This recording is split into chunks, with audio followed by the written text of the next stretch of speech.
We live in Brooklyn, baby. We live in Brooklyn, baby. Hello, everybody out there. Welcome back. It's Insanity Check Radio, and I am Skillet Sauce, and that is Ken. You can check us out, outside of this. For those people that don't actually catch us live, you can check us out on our YouTube channel, which is Insanity Check Radio, one word on YouTube. You can check us out on Twitter, at Insanity Check 12, and on Facebook, Insanity Check, and our Google Plus page, once again, Insanity Check. So, just want to say before we go on into this next segment that today we are accompanied by our old one-time, maybe twice engineer Dina, who is back in the house. Give yourself some applause.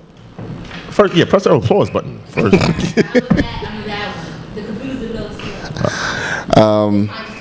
Yeah.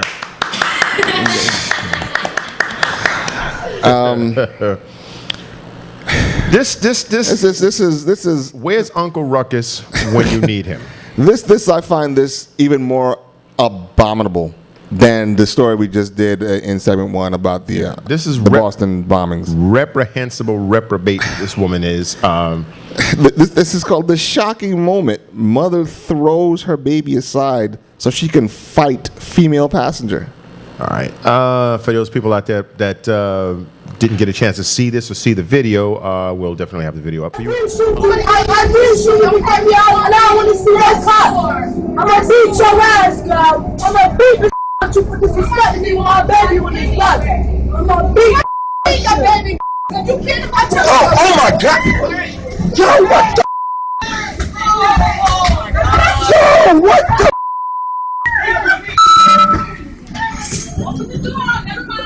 Yo.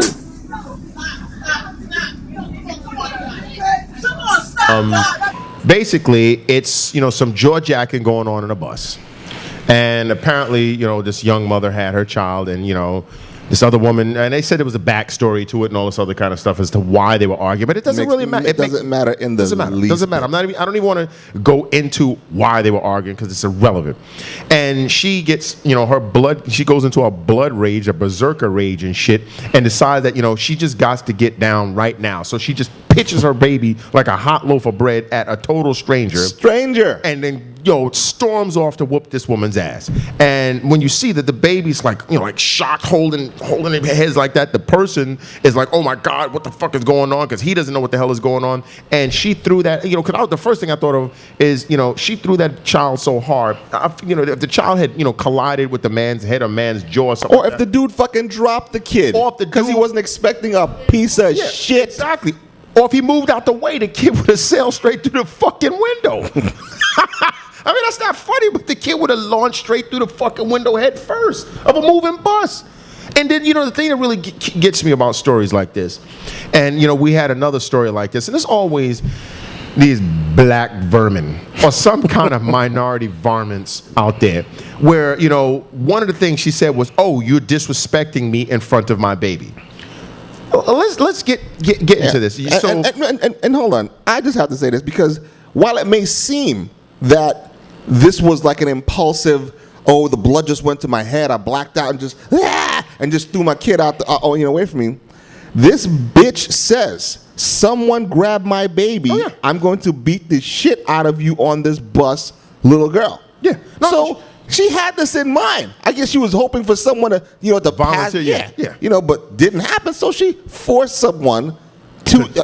Go ahead. Finish. So the thing about this whole respect shit, like when we did the story of those fucking monkeys in front of that mall harassing that dude until that broad got tased, then the guy came and, oh, you disrespecting my woman in front of her kids. I'm thinking, first of all, these little roaches in that video was just as bad as the parents but it's not their fault. In this particular situation, this is a very small child. That kid wouldn't know what disrespect is from anything. It looks like about 5 months tops. Yeah, it's a still got the pacifier in his mouth. Yeah, literally. So when you say, is it a bad choice of words? You're disrespecting me in front of my child. It's not like it's a teenage child or someone who like, damn, someone's going in hard on my mom's over here. Damn, these jokes is kind of stiff. My mom's is getting it in. Somebody's that's getting in on my mom. That kid doesn't know what the fuck is going on. That kid just understands that there's a bunch of yelling and the kid is agitated. So that you can't, for her to use that as an excuse. And what is this with these fucking people's sense of, disrespect? She disrespected herself and her child by doing this stupid, ridiculous act that everyone is talking about. I mean, for you being on a bus, yelling and screaming and using profanity, you're disrespecting yourself and your own personal upbringing. Then to engage in fisticuffs after rocketing your child out of your arms into another person's hand, that's more disrespect. So because this woman calls you whatever she called you in front of your child, that is any kind of justification. I mean, I swear I can't understand it. Yo, don't disrespect me in front of my child. Who the fuck are you? You're obviously someone that should be disrespected, and you shouldn't have this child. So I mean, these kind of stories, I just really can't stand these. But especially then you look at the images of her, and of course they capture the worst images of her, like in mid yell, so she's looking primal and fucking crazy. But she is fucking primal and she is fucking crazy. Yeah, I know. It's like you're tossing your baby to a stranger. Yeah, she looks on a bus. She looks like a feral savage. If the bus stops while you're still fucking fighting with this other fucking vile animal, what's to stop this person from stepping off the bus with your child? With your child, exactly. I mean, literally. I mean, she didn't show any kind of discretion. She showed no kind of parental skills. She after this incident, she should have her child taken from her. I personally, would hope that somebody saw this and could identify her, and this child needs to be removed and remanded to foster care or something like that, or maybe another relative that can take over, because this is irresponsibility at its worst. I mean, at its absolute worst. Yeah. I mean, this is just a detritus, a hunk of fucking feral, wild ass animal shit. But whatever, man. I actually wasn't terribly interested in this next story, but for some reason I just feel that it's on par with this roach with this kid on the bus. I mean, I don't even understand. You've read this whole thing, right? Well, no, actually, I saw this on. I think it was Bill Maher had made a joke about this. He just made somebody. No, it wasn't Bill Maher. It was someone online had made a joke about this. I was like, this cannot possibly fucking be true. I mean, this can't be true. Because first of all, every kind of funny image came into my brain. This is but it has to be a cartoon image because yeah. Of course, okay, so basically, what we're talking about is some cat named William Blakely. He's a former vice mayor. I don't know of where. I guess we'll get to that in the story. Of a Tennessee town. Okay. Allegedly drove his car 90 miles an hour, but wait for it, with his genitals hanging out the window. Yeah, I mean, how? I'm trying to think. Was he basically, look, the dude was beaten off in his car, traveling 90 miles per hour, which we've kind of have some familiarity with. Yeah, believe it or not, literally, Dirty Mo came to mind instantly. I mean, this, I'll never forget that fucking day. I will never. I mean, we should probably tell that story after this shit because that was one of the funniest fucking stories ever. But yeah, so this guy, so some woman noted that, driver claimed that he had fondled himself and tried to get her to lift up her shirt while he was driving next to her. So this guy is basically trying to do like some kind of fucking sexting without the texting. Automotive like phone sex, automotive like virtual sex or whatever. So he wants this woman to expose herself while she's driving, and he's manipulating himself. I mean, that's a new definition of carjacking.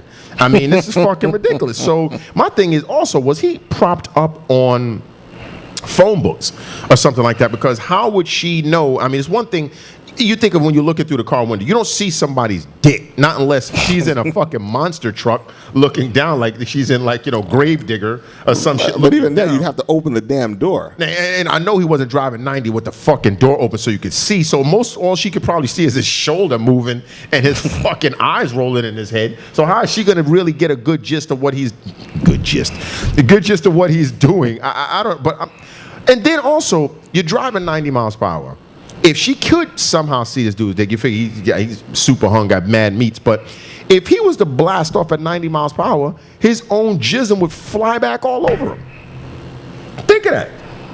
If you spit out the fucking window of a car, that shit's coming back at you spray. So this guy he's gonna basically bust off at his own face at 90 miles per hour, But you're thus still- blinding him. He's going to cross the median and cause a fucking terrible accident. Yeah, a terrorist act sounds like to me. That's what I'm saying.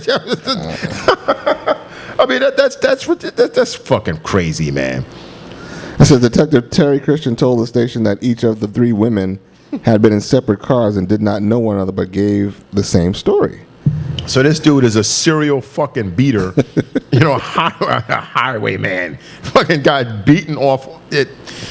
Why? And it says, I guess it has to be true because it says the department received dozens of calls complaining about Blakely's behavior over the past 3 or 4 years. So this dude has serious problems, yet he's still on the road. Yeah. This is something they should really take this man's license because I'm serious. I mean, first of all, I can't imagine if he busts that fucking nut, he's gonna lose control of that fucking car. You know what I'm saying? He's gonna lose control of this car. So he should have his license suspended just on that alone because you're not supposed to be driving while impaired. Okay? I mean, I don't drive, but you drive. You cannot place yourself in a situation. That's why you can't text. They don't want you handling your phone. You have to have a hands-free system or something like that because they want you to basically be able to keep your eyes on the road. If your eyes are rolled up in your head while you're nutting off, you can't be looking at the road and monitor. And then, of course, he'd be spasming. He's fucking jerking around on the accelerator and the brake. This guy's going to cause a pileup. But if he managed to survive the actual ejaculation, he'd have a better grip on the steering wheel, though.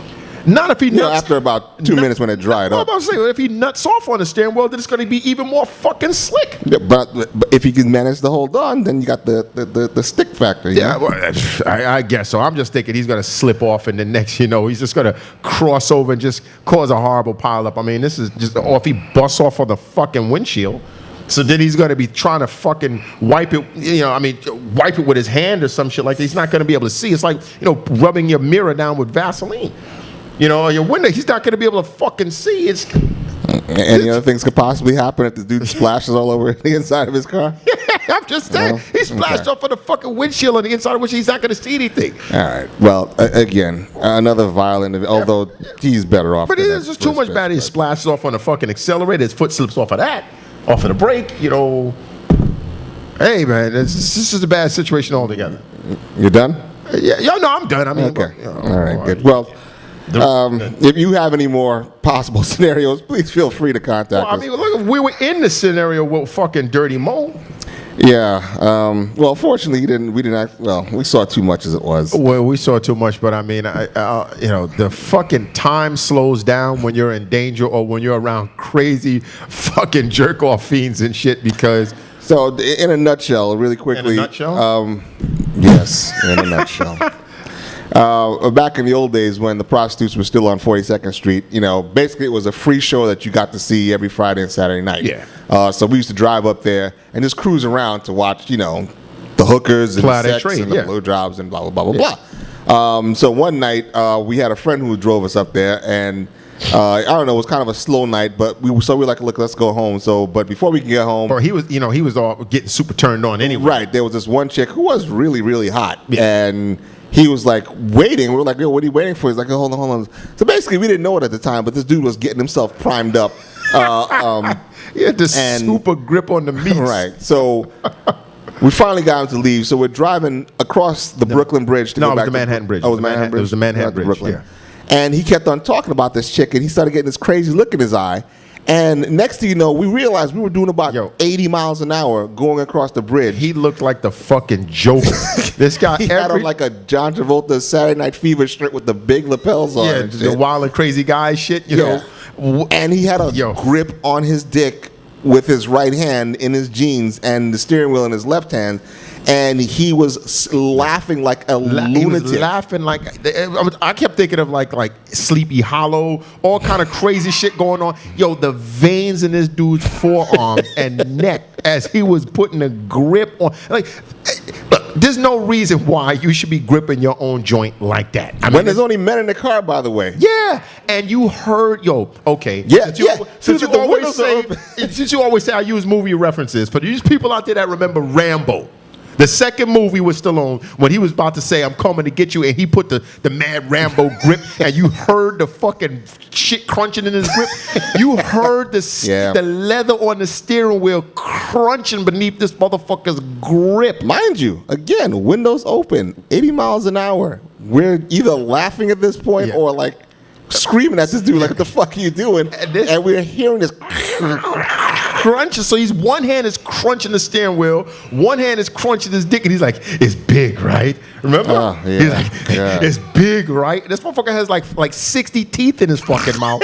Yo, the shit was unreal. It was a surreal thing. I will never forget that as long as I fucking we survive with our lives. Yeah. You know, that pretty much sums it up.